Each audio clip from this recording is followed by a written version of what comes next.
how's everybody doing? How was your week last week? Oh, Mike, where was the episode last week? If you miss a day, you usually put it out the next day. You know, you're a needy bunch of bastards, aren't you? Alright, well, since I'm going back to one a week, I figured that I'm going to start playing some podcast roulette with the release day. One, just so this way I can also do my own experiments and see which days work out for me. So this week I'm going to start out with Monday, and next week it might be Wednesday, or it just might be whatever day I'm feeling when I can come up with shit to talk about, because it's not like any of you guys write in to help me out, so what did I come up with to talk about, since I can't rely on you guys? So what's the deal with running and working out? As I do a really bad Seinfeld impression. But honestly, it's supposed to be good for you, but when it's done incorrectly, it just causes so much suffering. Like, no joke, I'm going to be 29 come the end of this month. But my back, shoulders, and knees feel like they're 69. And not even for the fun reason. For me, bending over sounds like I stepped on a bag of chips. So that just definitely can't be good. I definitely got to start incorporating some stretching into my workout routine. All I know is that everything seems to be aging except for my mentality. But even that seems one step closer to a nursing home with every new bad thing that enters my life. The more shit that goes wrong is just like, bruh, can I just call it a quits? Right now I wake up and it's like, fuck this, it's cold outside. We'll just try again tomorrow. But that's how bad it's gotten. Where even the weather is just an excuse for me to be like, you know what, we're just going to try again tomorrow. Because like, what I've learned in my 29 years of life come the end of this month is that every action has an equal and opposite reaction. Fucking Newton and his stupid genius. Because that's not just true in science, it's also just true in life. Or at least when it comes to mine. Like every time that I try and do something good, the universe decides to fuck me and just says, hold the lube. Newton out here dropping apples, meanwhile I'm just dropping job applications into the friggin' void. Every action has an equal and opposite reaction. Cool, so I apply to 50 jobs, and the only thing that bounces back is, we regret to inform you. Like, dude, I'm just out here just trying to be a productive member of society, and the universe is just like, nah, you know what? Hold my beer. Here's another existential crisis for you instead. And you know what I love about the job application process when they reject you? Is when they also hit you with the, we'll keep your information on file, so please feel free to apply to other job openings. Bruh, that's like breaking up with a girl just to ask out her sister a week later. Like, yeah, let me set myself up for more rejection. Yeah, that sounds like a great idea. Thank you so much. And you know what? Now I also have trust issues. You rejected me just to dangle this false hope? Like, what is this?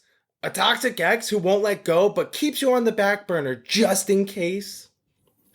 You know, speaking of toxic exes, we talked about it last week, but Valentine's Day was last week. And my question is, how many of you are still together and how many of you are suddenly focusing on yourselves? You ever notice how couples always flex so hard on Valentine's Day, but by March, half of them are posting cryptic Instagram stories about choosing peace, and some people just never deserve you? Like, girl, 2 weeks ago, you were posting about soulmates and your twin flame, and now you're just one more argument away from keying his car and filing a restraining order. Love is friggin' wild, man. Or I also love the dude who goes out and gets a lone wolf tattoo to post on his Insta. And they always hit you with the caption of like, I don't need a pack, I walk alone. No, Kyle. You just don't have any real friends because you make every group chat about your ex.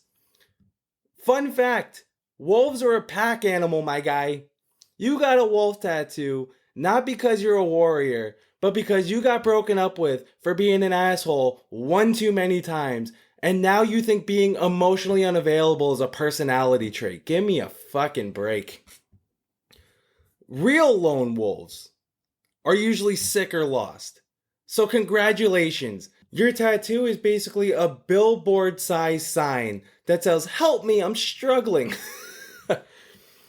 Every dude with a lone wolf tattoo thinks that he's just the main character in some gritty action movie.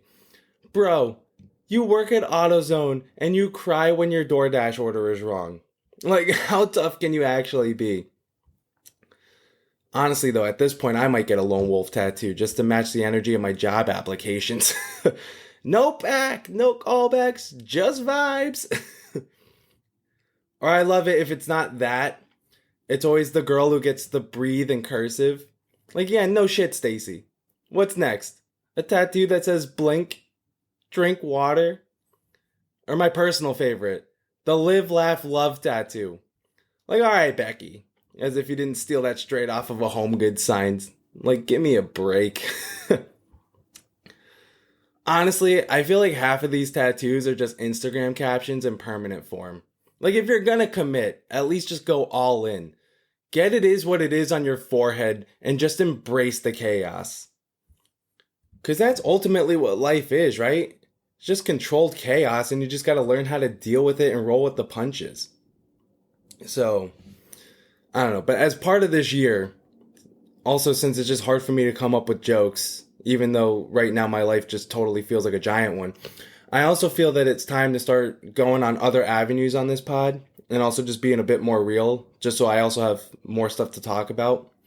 Because, I mean, for the most part, I'm just sitting here making fun of generalities of life or what I see, and I'm just kind of being somewhat of an insensitive asshole as if I've never gone through my own pains. But since I mentioned breakups at the start, you want to hear some real shit? Like, this is wild. The first chick that I ever said those 3 magic words of I love you, you know what she said? She just goes, "Oh, I'm sorry, but this was actually just fun for me." Oh my God. I can't make this shit up. That actually happened. Like, I didn't even know what to do in that situation. Because, like, that stung harder than any wasp, let me tell you. I mean, a peanut allergy couldn't even compare to how hard my throat closed up in the moment, let me tell you. Has that happened to anybody else? Guy or girl, whoever is listening to this, I gotta know what your reaction was, because I know being on the end of that is just horrific. And I just didn't even know how to respond in the moment. But what I would also love to know is if you were the one on the giving end of that. Honestly, like, let me know what made you say it and why you said it and how you felt in the moment. Because I gotta say, being on the receiving end of that, it fucking sucks. But I was also like young and dumb, so I didn't really know how to handle it. And now I've been on this earth for about 29 years, as I've discussed. And in these 29 years, as we all know, I've also had to deal with rejection. I mean, hell, I've gotten rejected from every job application I've sent in so far. And like, why? It's not like I don't have the experience these companies are looking for. And I've gotten to the interview process. I've gotten to the 3rd stage of every interview just to still get rejected. So I don't know why rejection happens. But for every rejection, whether it's someone that you're dating or a job, I feel like that's just a way of showing that that person or that job maybe wasn't what was best for you on the path that you're meant to take in this game that we all call life. And I firmly believe that it's called a game. Because no one plays any game, whether it be a video or board game, and just wins every time. Like, your character's gonna die, you're gonna have some losses, you're not gonna win every friggin' time. Like, nobody's friggin' perfect. And life is also full of wins and losses, so that's also why I consider it a game. Or even if it's like in sports, like, you could practice a sport until your knees are weak, or you can run so hard that you collapse on the field from being out of breath. But it'll always find a way to knock you down. Because maybe you aren't tall enough to go pro, which as a guy seems to be the nature of the dating game if you aren't 6 foot, as seen on Tinder. Or like maybe you suffer an injury that you just can't come back from. But even for the ones that it does work out for, and if you do make the pros, like not every player makes it into the Hall of Fame. Or even people who get divorced. Like, I'm saying this never having been married, never having to go through a divorce, but I've gone through relationships that haven't worked out, and it's just like no matter how hard you work at it, if the other person isn't as invested as you, it's just never going to go anywhere. So, I don't know. No matter what happens, there's always something. But as cliche and as dumb as this is going to sound, it really is a matter of how you take that pain from whatever life throws at you and how you deal with it. Like, do you want to harbor on it and say, woe is me, and be that person for the rest of your life and just compare yourself to others and never be satisfied with what life has given you? Like, look at Dave Mustaine. That guy got kicked out of Metallica and went on to form one of the biggest metal bands in the world with Megadeth. But instead of just enjoying that and the success that he had, he spent decades obsessing over Metallica's success. Like a dude still stalking his ex's Instagram stories. Like, don't be like Dave and spend the next 40 years comparing yourself to the one that got away. I really feel like you just got to be happy for what you build instead of being mad at what you lost. Like, you just learn from your mistakes, you learn from what you could have done better, and you take into account for that in the next venture of your life or relationship. And you just be happy for the success that you attain in it. Like, I don't know. Again, as cliche and as dumb as this is going to sound too, pain is truly the worst feeling in regard to any bad outcome that happens in your life, whether you lose a loved one, a job, whatever it is that goes on in your life. But it's also, I think, truly necessary when it comes to building the character of yourself and what you want out of future situations that you find yourself in. And I don't think it's just because of that now you got to deal with something that you didn't expect. I also think it just comes from the sudden anxiety that's driven from like what's going to happen now that this part of my life is over. And I'm not talking physical pain. Like, you break your leg doing something dumb like drunk parkour because gravity is just a suggestion. That's just your own reward for doing something fucking stupid. What I'm specifically talking about here is just emotional pain. Like, I don't know. In a quick Google search, I did a little research, and I found out that 30 to 40% of breakups end up with people going back to their ex. But I have a huge question of, is that based on comfort or is that just based on circumstance? Because there's always a reason as to why things end, right? So yeah, rejection sucks. Whether it's from jobs, whether it's from relationships, or whether it's not being able to order a fucking McFlurry because the ice cream machine is broken all of a sudden. But like I said earlier, every action has an equal and opposite reaction. So maybe the rejection isn't a no, and this is going to be my Catholicism coming out, but I feel like it's maybe just God saying, nah, you know what? I got something better in mind for you. So you just got to chill. But that's the hard part, right? It's chilling. It's the waiting. It's the seeing what God has in store for you. And it's just a matter of trusting. I mean, it's kind of like placing an Amazon order without getting the tracking info. Like, you know it's coming, but when? You have no clue. It'll get there when it fucking gets there.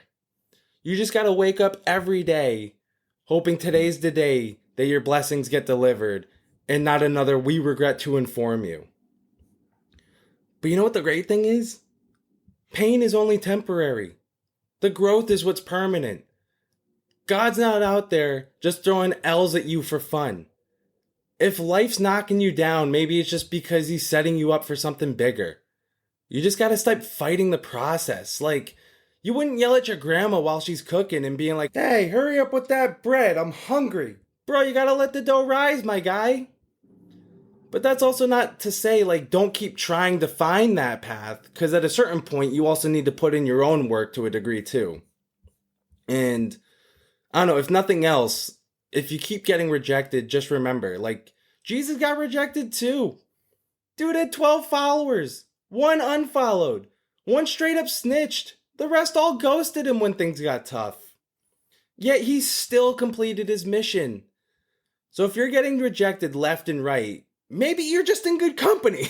I don't know, moral of the story, rejection isn't the end. It's just a redirection. And if you're struggling, you just gotta pray on it. You gotta work on it. And you gotta be like Dory from Finding Nemo. You just gotta keep swimming.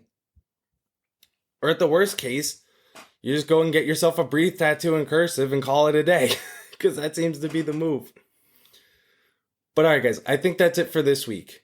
Or is it? I don't know.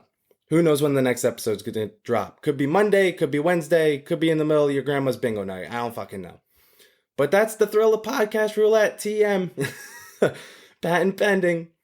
Keeps you on your toes. And it also keeps me from committing to a schedule. So I feel like everybody wins. But hey, if you like the episode, tell a friend, share it, like it, subscribe, send it to your ex with no context, whatever works. I don't fucking care. Actually, make sure that you do subscribe to it, because if you do like the episodes, I don't know when these episodes are going to drop, so you might want to do that. But you can find me on Instagram and TikTok at the LMBE Podcast.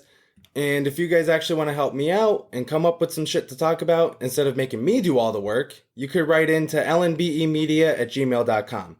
But we also both know that that's not happening. So, anyways, thank you for listening. Pray on it, work on it, keep moving forward. Oh, and if you're getting a tattoo this week, maybe think twice about going full lone wolf. Alright guys, I will catch you whenever the next one drops. Have a great week.